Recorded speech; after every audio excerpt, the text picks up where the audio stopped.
السلام علیکم ورحمۃ اللہ وبرکاتہ۔ تو دوستو، حج ارکان اسلام میں سے چوتھا رکن ہے اور صاحب استطاعت پر اللہ تعالیٰ نے عمر بھر میں ایک مرتبہ فرض قرار دیا ہے، اور جب یہ حج فرض ہو جائے تو اب حکم یہ ہے کہ اس فریضہ کو جلد از جلد ادا کیا جائے۔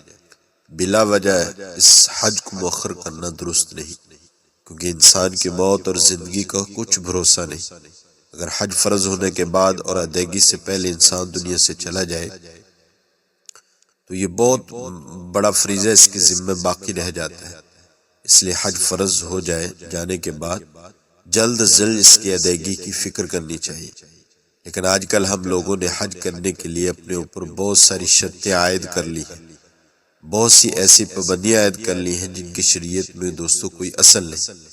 بعض لوگ یہ سمجھتے ہیں کہ جب تک ان کے دنیاوی مقاصد پورے نہیں ہو جائیں، مثلا جب تک مکان نہ بن جائے یا جب تک بیٹیوں کی شادیاں نہ ہو جائیں، اس وقت تک حج نہیں کرنا چاہیے۔ یہ خیال بالکل غلط ہے، بلکہ جب انسان کے پاس اتنا مال ہو جائے کہ اس کے ذریعے حج ادا کر سکے، یا اس کی ملکیت میں سونا اور زیور ہے اور وہ اتنا ہے کہ اگر اس کو وہ فروخت کر دے تو اس کی رقم اتنی وصول ہو جائے گی جس کے ذریعے حج ادا ہو جائے گا، تب بھی حج فرض ہو جائے گا۔ لہذا حج فرض ہو جانے کے بعد اس کو کسی چیز کے انتظار کرنے کی ضرورت نہیں۔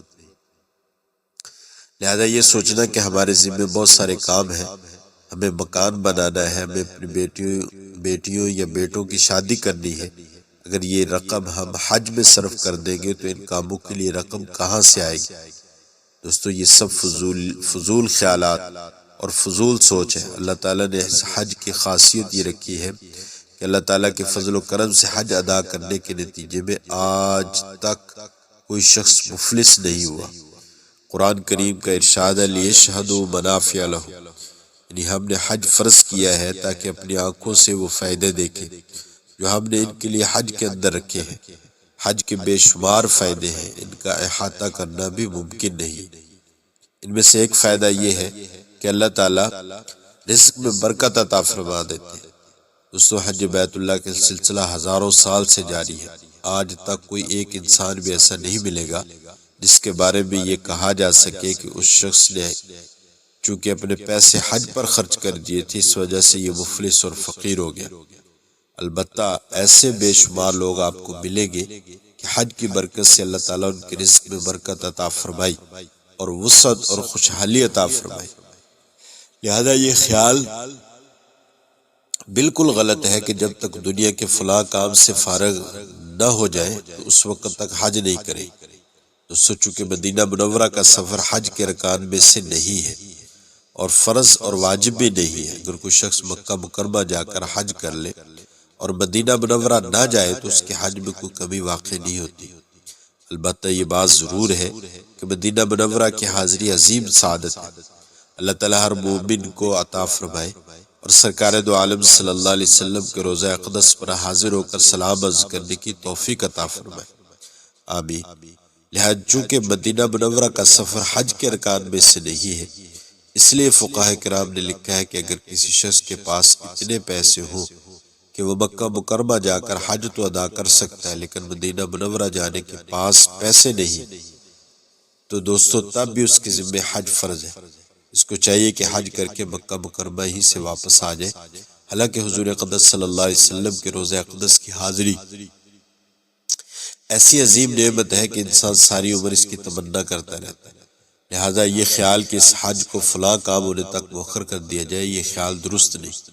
دوستو، بعض لوگ یہ سمجھتے ہیں کہ جب تک ہم والدین کو حج نہیں کرا دیں گے اس وقت تک ہمارا حج کرنا بھی درست نہیں ہوگا۔ یہ خیال اتنا عام ہو گیا کہ کئی لوگوں نے مجھ سے پوچھا کہ میں حج پر جانا چاہتا ہوں لیکن میرے والدین نے حج نہیں کیا۔ لوگ مجھے یہ کہتے ہیں کہ اگر والدین کے حج سے پہلے تم حج کر لو گے تو تمہارا حج قبول نہیں ہوگا۔ یہ محض جہالت کی بات۔ ہر انسان پر اس کا فریضہ الگ ہے۔ جیسے والدین نے اگر نماز نہیں پڑھی تو بیٹے سے نماز ساقط نہیں ہوتی، بیٹے سے اس کی نماز کے بارے میں الگ سوال ہوگا، اور ماں باپ سے ان کی نمازوں کے بارے میں دوستو الگ سوال ہوگا۔ یہی معاملہ حج کا ہے۔ اگر ماں باپ پر حج فرض نہیں تو کوئی حرج نہیں، اگر وہ حج پر نہیں گئے تو کوئی بات نہیں، لیکن آپ پر حج فرض ہے تو آپ کے لیے حج پر جانا ضروری ہے، اور یہ کوئی ضروری نہیں کہ پہلے والدین کو حج کرائے اور پھر خود کرے۔ یہ سب خیالات دوستو غلط ہیں۔ ہر انسان اللہ تعالیٰ کے نزدیک اپنے اعمال کا مکلف ہے، اس کو اپنے اعمال کی فکر کرنی چاہیے۔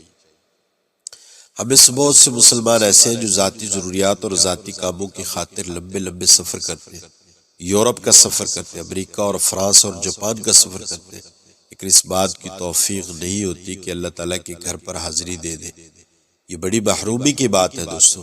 نبی کریم صلی اللہ علیہ وسلم نے اس شخص کے لیے بڑی سخت وعید فرمائی کہ جو صاحب استطاعت ہونے کے باوجود حج نہ کرے تو اس کے لیے اللہ کے نبی نے سخت وعید ارشاد فرمائی۔ ایک حدیث میں ارشاد فرمایا کہ جس شخص پر حج فرض ہو گیا اور پھر بھی وہ حج کے لیے کیے بغیر مر جائے تو ہمیں اس کی کوئی پرواہ نہیں کہ وہ یہودی ہو کر مرے یا نصرانی ہو کر مرے۔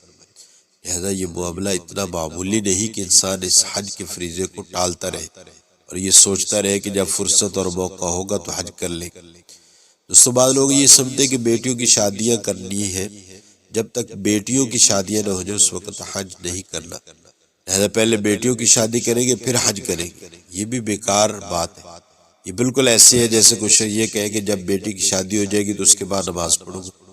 بھائی اللہ تعالیٰ نے جو فریضہ عائد کیا ہے وہ فریضہ ادا کرنا ہے، وہ کسی اور بات پر موقوف نہیں ہے۔ البتہ حج ایک چیز پر موقوف ہے، وہ یہ کہ اگر کسی شخص پر قرضہ ہو تو قرضہ کو ادا کرنا حج پر مقدم ہے۔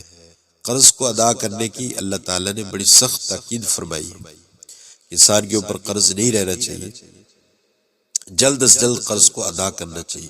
اس کے علاوہ لوگوں نے اپنی طرف سے بہت سے کام حج پر مقدم کر رکھے، مثلا پہلے میں اپنا مکان بنا لوں، یا پہلے مکان خرید لوں، یا پہلے گاڑی خرید لوں، پھر جا کر حج کر لوں گا۔ اس کی شریعت میں کوئی اصل نہیں۔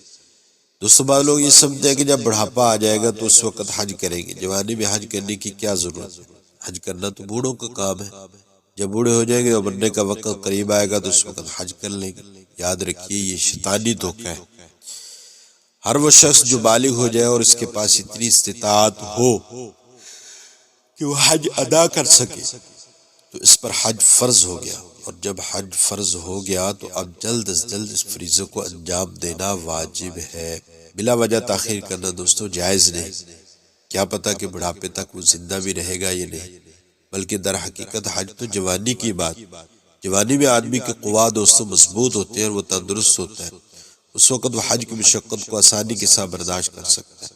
لہذا یہ سمجھنا کہ بڑھاپے میں حج کریں گے یہ بات درست نہیں۔ تو اللہ تعالیٰ دوستو ہم سب کو حج بیت اللہ نصیب فرمائے اور حرمین شریفین کی ہر مسلمان کو زیارت نصیب۔ تو دوستو جن پر حج فرض ہے وہ حج کی تیاری کرے اور اللہ سے مانگے بھی، درد دل سے مانگے اور اندر سے مانگے، سائل بن کر مانگے۔ یہ ہو نہیں سکتا کہ جو چیز ہم اللہ سے مانگے اللہ تعالیٰ ہمیں عطا نہ فرمائے۔ دوستو جب قبولیت ہو جاتی ہے تو اللہ قابلیت خود بخود دے دیتے ہیں۔ جب مال کی اللہ کے ہاں قبولیت ہوگی تو وہی مال اللہ تعالیٰ ہمارا قبول فرما کر ہمیں حج کی سعادت نصیب فرمائے۔ اور جب اللہ تعالیٰ کی طرف سے قبولیت نہیں ہوتی تو پھر جتنا مرضی مال انسان کے پاس موجود ہو وہ مال پھر دنیا پر تو لگتا ہے، دین پر نہیں لگتا۔ تو دوستو جن پر حج فرض ہو چکا ہے وہ اپنے اس فرض کو ادا کرنے کی فکر کریں۔ اللہ تعالیٰ مجھے آپ کو حج بیت اللہ نصیب فرمائے۔